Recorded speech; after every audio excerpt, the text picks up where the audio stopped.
Hey, this is Anney. And Samantha. And welcome to Stuff I Never Told You, a production of iHeartRadio.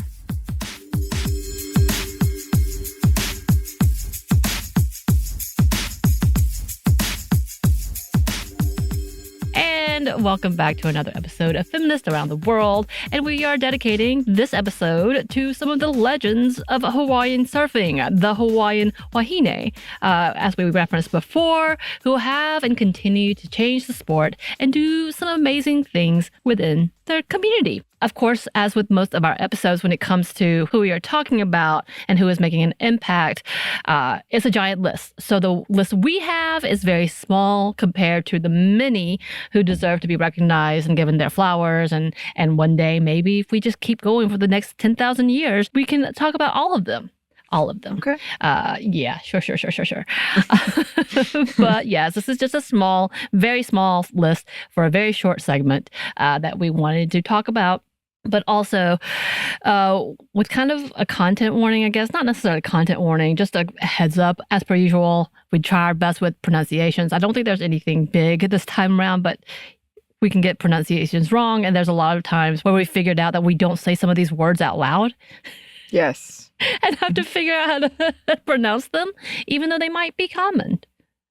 But what's common in our heads is not actually how it's said. This is true. This is true. This is one of the biggest lessons of podcasting. It's true. It really threw me off how little I knew how to say things. Is that a way to say it? And also with this, there is a lot of controversy that is happening within the surfing community, especially when it comes to trans athletes. There was a whole ban on one trans athlete, Sasha Jane Lowerson. She was barred from competing in, I think, the Huntington Beach one. But I know there's been new conversations and new rules and new opinions, I guess, that have come about. And it is ongoing and continuing. And with that, of course, we're trying our best to exclude transphobic people, because I think that's really important that when we show our allyship to those in the trans community, that we are not trying to highlight people who are damaging our trans sisters. So with that, we are purposely leaving some people off of our list. If we added someone that is making or have been known to make transphobic remarks, please let us know, because we tried diligently to research as much as we could, but in the end, we found out that, not surprisingly, the surfing community is pretty small, and they are a lot of interlinking and associations between people. And we know this. We know just because someone has an association with someone does not mean they have the same opinions. A lot of people have fallen out because of these opinions, but it wasn't known until much later. Like, we've talked about how Trump really let us know who people were.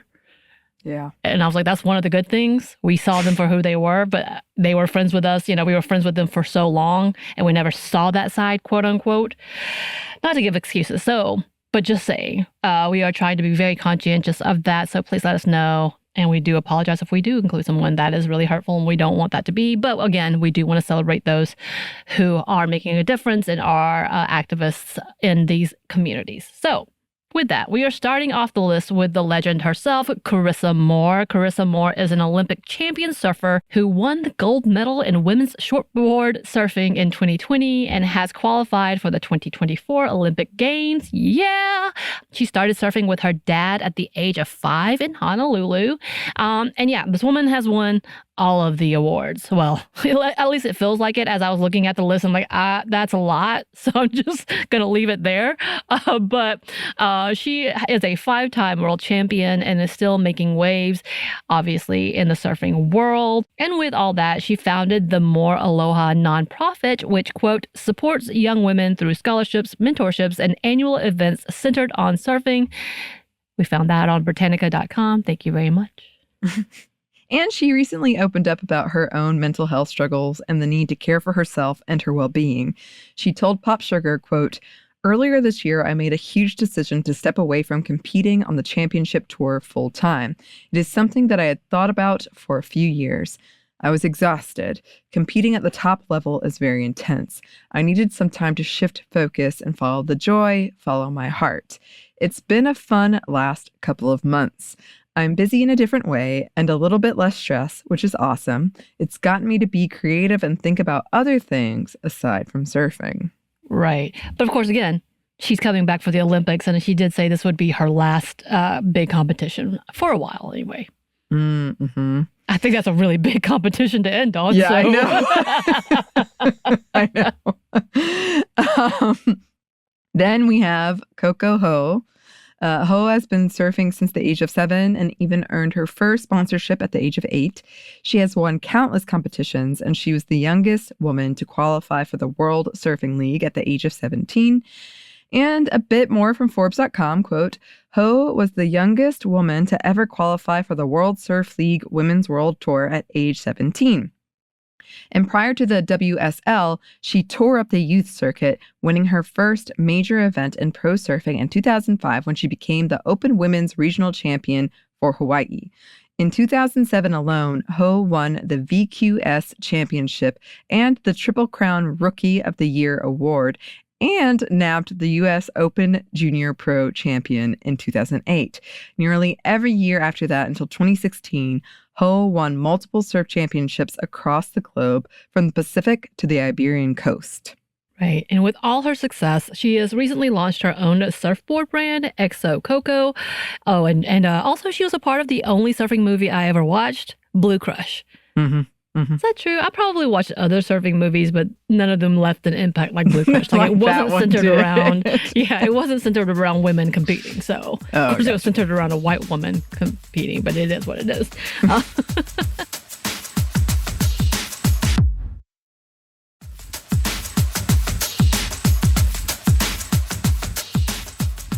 She also has become a fierce advocate for those who suffer from types of skin disorders. As someone who suffers from atopic dermatitis, AD, she's been working alongside medical professionals to not only educate people, but helping people to get treatment so they can navigate the challenges of doing outdoor activities like surfing. And she talked about how painful it can be. So yeah, that's an amazing thing to be a part of. Oh, and here are a few girls that were featured in the 2023 documentary from Amazon. Yes, Anney, put this on your list. Kai Kai Na Surf Girls. Yes. Okay. Starting with Pua DeSoto. DeSoto has been surfing most of her life with her family, who are also legends in the community. DeSoto has said that she has been surfing since she was 5 months old, and it was at the age of 11 she decided to go professional. According to Free Surf magazine, quote, DeSoto grew up surfing and learning from the best. Under their guidance, she began competing in local HASA and NSSA contests when she was 11. By age 13, she was doing WSL Junior Pros and QS events. Now, at age 16, DeSoto has 7 national titles under her belt. Right. And this article was from 2 years ago. So she's 19 now. She's still a baby, but she's still winning all the awards. Then we have Brianna Cope, a surfer who has recently begun to embrace her disability and who has always been a tough and fierce competitor in the sport. In 2023, she made the USA national team for the ISA World Surfing Game and has been surfing since the age of 4 and was in her first competition just 6 years later at age 10. She talked about her past experiences of being bullied for her disability. She was born with a physical impairment of her hand and trying to hide it from the world. She told Olympics.com, growing up, it's always so hard to be labeled as different. When I was a kid, I thought everyone was different and I was the one with the normal hand. Being born with a birth defect and having kids pick on you, it really is so tough. I was always so shy, so embarrassed, but that taught me, though, to overcome. I bring it back to competing because I have the drive and the tenacity from being bullied and from being pushed down so much that I'm able to overcome. I feel like it translates into my surfing and how I am as a person. Right. And I believe she has a different documentary as well, specifically about her career. So that's something to look up as well. And then we have Ule Wong, who started surfing at the age of 2 and began competing at the age of 9 years old. Yeah, I feel like I definitely have missed the boat on surfing when I look at these You missed ages. the window. Completely missed it. And according to theinertia.com, quote, in 2022, Wong finished third at the Sunset Pro, fourth at the Haleiwa Challenger, and won gold at the ISA World Junior Surfing Championships, helping Hawaii bring home the overall team gold. Yeah, and in that same article, they ask about her childhood and surfing, which she said, something my parents always told me was it's not just about you, it's about a bigger picture. You're not just surfing for yourself, you're surfing for your people and your culture. That's always been a big part of the reason for why I surf, especially going to a Hawaiian immersion school where we learn to speak the language and about our culture. Surfing as a cultural practice and learning about the language kind of came hand in hand, which is an amazing idea. So, with that, we're going to end, because I know that's just so short and sweet, but we are going to end with a shout out to the ladies on the 2024 U.S. Olympic surfing team, including Carissa Moore, Caroline Marks from Florida, and Katie Simmers from California. Good luck, and we can't wait to see what you do. Yes. And we have done past episodes on how kind of recent women in the Olympics is, actually. So check those out if you would like. Again, let us know if there's anything we missed. You can email us at stuffmediamomstuff@iheartmedia.com. You can find us on Twitter at momstuffpodcast or on Instagram and TikTok at Stuff Mom Never Told You. We're also on YouTube. We have a TeePublic store, and we have a book where we talk about the Olympics. You can get wherever you want to get your books, wherever you would want to, yes. Thanks as always to our super producer, Christina, our executive producer, Maya, and our contributor, Joey. Thank you, and we're sorry. Yes. And thanks to you for listening. Stuff Mom Never Told You is a production of iHeartRadio. For more podcasts from iHeartRadio, you can check out the iHeartRadio app, Apple Podcasts, wherever you listen to your favorite shows.